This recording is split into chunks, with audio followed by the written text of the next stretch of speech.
Mpenzi mtazamaji wa Gumzo News TV, karibu kwa uchambuzi wa Gumzo News TV. Natumai mko vipoa. So kwa siku ya leo tunataka kuweza kufanya uchambuzi wa kina zaidi kuhusiana na matamshi ambayo Raila Odinga aliweza kuyatoa siku ya jana kupitia kwa msemaji wake Dennis Onyango. Na kwa hii video tunataka kufanya uchambuzi zaidi wa kina tuweze kujua alikuwa labda anamaanisha nini kisiasa, kwa sababu hayo matamshi yalionekana kuweza kutuliza joto la kisiasa ndani ya ODM. Kumbuka ODM iliweza kufanya mkataba na chama cha UDA ambapo waliweza kufanya mkataba wa maelewano, wakaweza kuunda muungano ama wakaweza kuunda mwavuli chini ya broad based government. Wengine wanasema ni bread based government, wengine blood based government, inategemea wewe jinsi unavyoichukulia, but kiukweli zaidi waliweza kuunda makubaliano chini ya broad based government. But sasa kulikuwa na wandani wa ODM, baadhi yao ndani ya ODM walikuwa wakipinga hiyo makubaliano yenye Raila Odinga aliweza kufanya na Rais William Ruto. So wenye wamekuwa kifua mbele kuweza kupinga hayo makubaliano ni pamoja na James Orengo, ambapo tumeona wakati James Orengo alikuwa kwa ile mazishi ya security guard wa Raila Odinga George Oduor alipofariki. So James Orengo alipohudhuria hayo mazishi,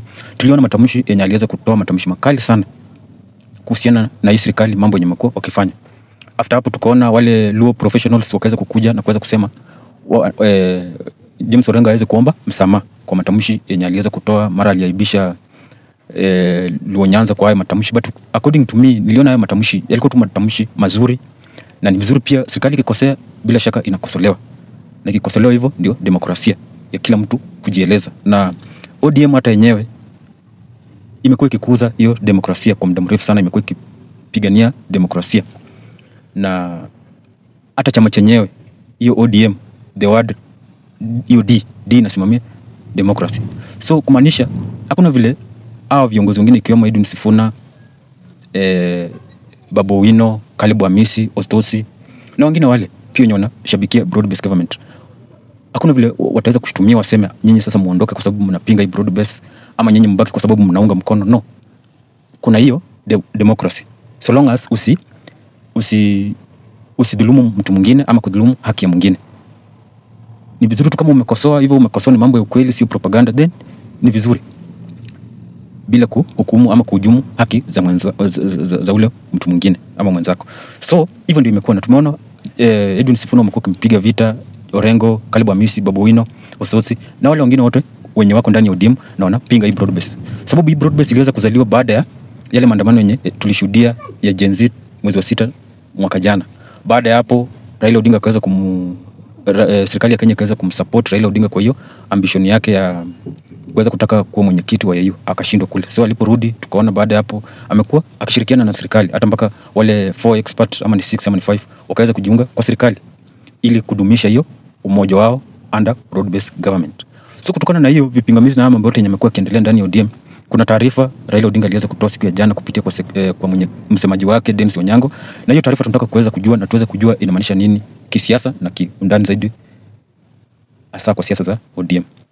Na kabla tusome hiyo taarifa, itaweza kuwa ni mara yako ya kwanza kutazama hii video ama video za hii channel na hujaweza kusubscribe, kwa sababu kuna watu wengi sana naona wana watch video za hii channel but hujaweza kusubscribe, please na kuomba take your time subscribe. Pia vile vile na kuomba uweze kuwatch video hadi mwisho, na kikubwa zaidi na kuomba uweze kulike. Unapofanya haya yote njia moja ya kusupport hii channel, na wenye wamefanya hivyo nataka kuwashukuru sana sana, Mungu aweze kuwabariki. So wacha moja kwa moja tuweze kusoma hiyo taarifa ya Raila Odinga, ambapo hii taarifa ya Raila Odinga statement on debate on current affairs in ODM. Right Honorable Raila Odinga, the party leader of the Orange Democratic Movement, is following the ongoing discussion on the relationship between the party and the Kenya Kwanza administration. He is also following the various interpretation of the memorandum of understanding with the United Democratic Alliance. So ukijaribu kuangalia hapa, Raila Odinga anamaanisha kuwa amekuwa akifuatilia haya mambo yenye yanaweza kuendelea kuhusiana na uhusiano wake na Kenya Kwanza, ama kuhusiana na uhusiano wa ODM na Kenya Kwanza. Pia vile vile anafuatilia zaidi kwa karibu jinsi watu wanaweza kufafanua ile makubaliano yenye waliweza kufanya pale kwa KICC. So anayafuatilia kwa karibu sana. With the keen interest. Mr. Odinga believe the discussion are not unique to ODM and are in line with similar such engagements that have gone in equally strong parties in the establishment democracy.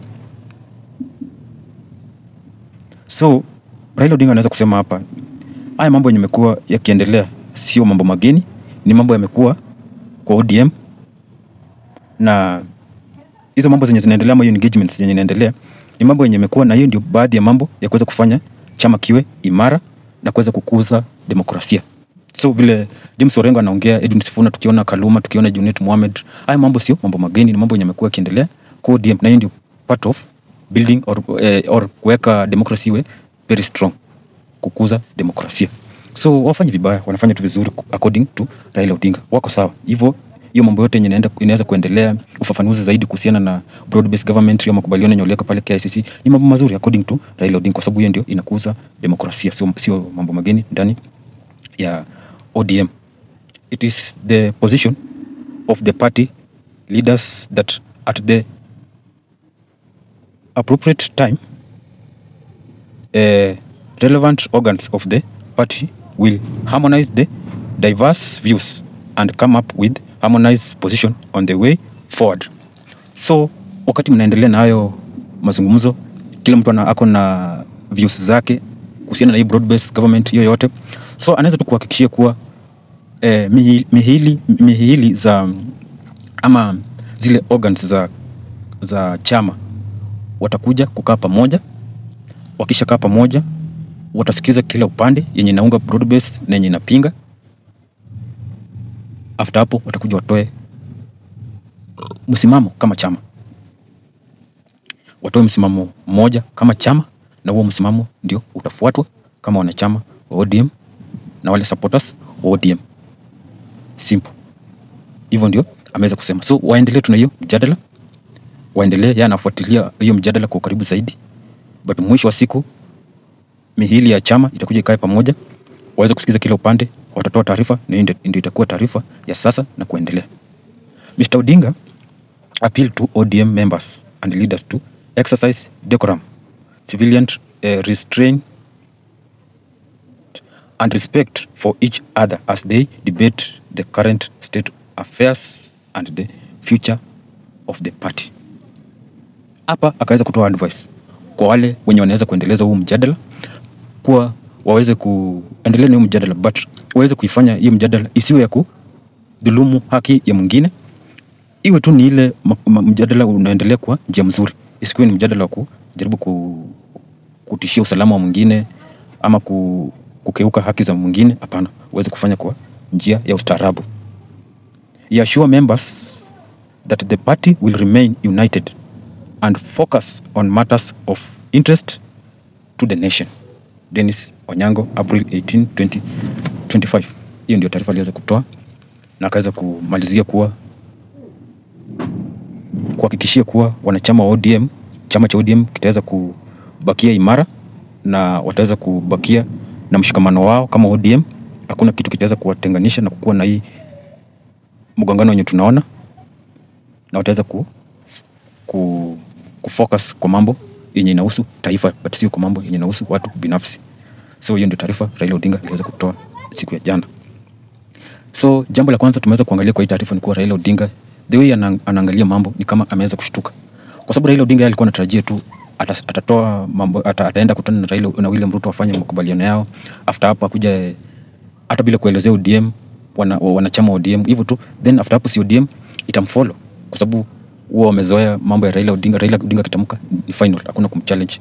So wamekuja kupata kuwa kumbe kuna challenge kubwa ambapo wanachama ODM wajaweza kufurahia, na sio tu wana ODM kutokufurahia, but hao viongozi wako kwa ground, wanasikiza vile ground inasema pale chini, ambapo ground pale chini inaambia hao viongozi, sisi hatutaki ushirikiano wenyu na hii serikali ya Kenya Kwanza, imetuchosha, inafaa iende nyumbani, hata ikiwezekana hivi sasa tusingoje 2027. But sasa inakuwa ni vigumu hao viongozi kuja kuambia wananchi kushabikia hii broad based pale chini, kwa sababu wananchi tayari wamekataa. So hao viongozi wanapata wakati mgumu sana, kwa sababu ukijaribu kuangalia mtu kama Orengo, mtu kama Babu Owino, Edwin Sifuna, Caleb Amisi, ni watu wanaishi pale mashinani, wanaenda pale mashinani, wanaangalia vile wananchi wanateseka, vile wanaongea. So ni vigumu zaidi kukuja tena kuambia msupport broad base. That's why unaona sasa hivi pingamizi yote imetokea. But wacha tu hope Raila Odinga ataweza kutoa mwafaka na kuleta mshikamano wa hiki chama. But akikuja na kuambia hao wanachama tena kukufa na kupona ni kusupport hii serikali ya Kenya Kwanza, then hiyo itakuwa haitawezekana, kwa sababu wananchi wanaambia hao viongozi wao tuliwa elect, nyinyi muwe kwa upinzani, nyinyi muwe kwa serikali. So hakuna vile nyinyi mtashirikiana tena na serikali. Ndipo sasa unaona Raila Odinga yeye ameweza kusema kuwa ataweza kutoa way forward kutokana na mihimili ya chama, itaweza kukaa na kuweza kutoa mwelekeo wa chama, kwa sababu tuliona Orengo aliweza kuwaka sana, hata mpaka kuna impeachment wanajaribu kuleta kuweza kumuondoa. But sasa yeye bado atishiki, bado ana push hiyo msimamo wake. So hiyo ni dirisho tosha, kwa sababu Raila Odinga pia wana ODM wanataka Raila Odinga, hii ndio ilikuwa chances yake mzuri kabisa 2027 ya kuweza kumngoa Rais William Ruto mamlakani, kwa sababu William Ruto ameweza popularity yake imeweza kushuka chini zaidi. So walitarajia labda Raila Odinga atakuwa kwa ballot 2027, then hii chance ilikuwa yake. But tunaona jinsi na ushirikiana na William Ruto ni dirisho tosha kwenda amuunge mkono 2027. Na sasa kutokana na hii taarifa yenye Raila Odinga ameweza kutoa, inaonekana wazi kuwa William Ruto, Rais William Ruto ndiye aliweza kuambia Raila Odinga, itabidi sasa ufanye nini? Uweke chama chako in order. Kwa sababu haina haja mimi nakutegemea wewe na chama chako, but the way naangalia hakuna ile mshikamano wa chama. Wengine wanaongea hivi, wengine wanaongea hivi, na mimi natarajia support yako. Hiyo support nitakuwa aje sure nitapata 100% support kutokana kwa hii chama chako 2027. So ni vizuri uweke in order size mapema. Nikae nikijua bure mkanyage frame. Nibaki na wale wachache wenye najua support yao ni sure nitapata 2027. Then kukuwa na nyinyi na hii mgongano yenye naona haitakuwa yenye kunisaidia mimi vile nataka. So ikabidi Raila Odinga, William Ruto atoe macho kwa Raila Odinga. Ndio Raila Odinga ikabidi atoe taarifa kama hii ya kuweza kupanguza mgongo wa chupa.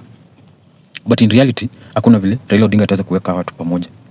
Kutaka chama kiwe pamoja ni yeye tu aweze kujiondoa kwa broad base na ambia nimewasikiza. Kwa sababu hizi pingamizi sio za viongozi wa ODM tu. Ni pingamizi zinatoka pale chini kwa wananchi. So wacha tuone vile kutaenda, but in reality Raila Odinga amezoea akiwa kwa ballot, akishindwa pale ndio anaenda negotiate about mambo ya nusu mkate na kadhalika. So asipokuwa kwa ballot 2027 na serikali yenye itakuja kushinda, hakuna vile tena atakuja kwa hiyo serikali aambiane nataka mfanye hivi na hivi na hivi na hivi, alete ile demand zake, itakuwa ni vigumu. So ndio alete ile demand zake kwa serikali yenye itachaguliwa 2027, ni yeye akuwe kwa ballot 2027, ndio atakuwa na ile umaarufu bado. But kama ata support William Ruto, then atakuwa na umaarufu tena kufanya kuja na ambia wananchi vile anataka. Sijui unaweza sema nini, lakini ndio uchambuzi wa Gumzo News TV kwa sasa. Bye bye, tukutane kwa the next video.